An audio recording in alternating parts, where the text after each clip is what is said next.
It's Drew with Bike Peddler Cycling and Fitness again with more tech tips. Today we're going to be talking about booting a tire if you get a cut in the sidewall or the top of your tire when out on a ride. A lot of times cuts can be pretty serious and you don't even notice them until you really start to look at the tire.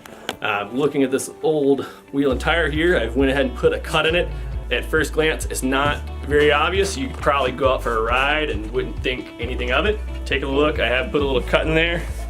You can see the tube bulging out. If you look at the tire from the top, you can see the bubble in the side of the tire as well. Especially on the sidewall, that's a really dangerous place to ride. It can blow out. And of course, if it's on the front wheel, like this one is, you're probably gonna go down with the tire. So, easy way to fix this if you do catch a piece of glass or a rock or anything sharp enough to put a slash in your tire on the side of the road, is with a simple tire boot.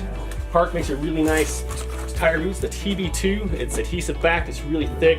It's basically just a reinforced layer to put inside the tire, cover that slit, and get you home.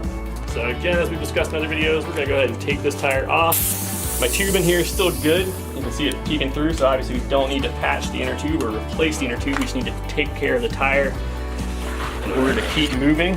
So for this, I'm gonna take the tire all the way off the bike. Usually changing a flat on the side of the road, I just do leave it on. For a boot though, I'm gonna take it all the way out. So what we're gonna do is take the tube out, take the tire out, take everything apart, find your tear.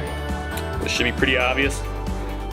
At this point, we got ourselves a tire boot out. These guys are really easy to keep in your saddlebag. They don't take up much room and they'll definitely save you a headache if you cut a tire on the road.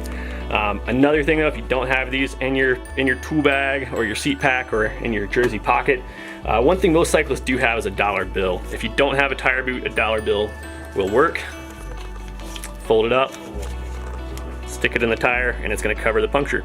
But for the sake of doing things right, it's always nice to have a proper tire boot. Like I said, it's a nice strong adhesive on the back. Peel it off. This is actually considerably easier than patching a inner tube. Just goes on. It's gonna be big. You want the boot to be big because you want it to cover the tear completely as well as give you coverage all around the tear. There are threads inside the casing and the tear can spread further if you don't keep it nice and covered. So we got our boot inside the tire. From there, we're just gonna put everything back together. I always like to line the brand and the valve stem up. Just makes things a little easier when you do have punctures.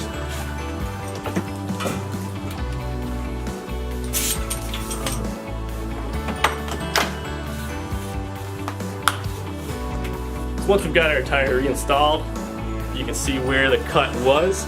You can still see the boot through the tire a little bit because it was a pretty decent sized cut, going from the sidewall all the way to the top.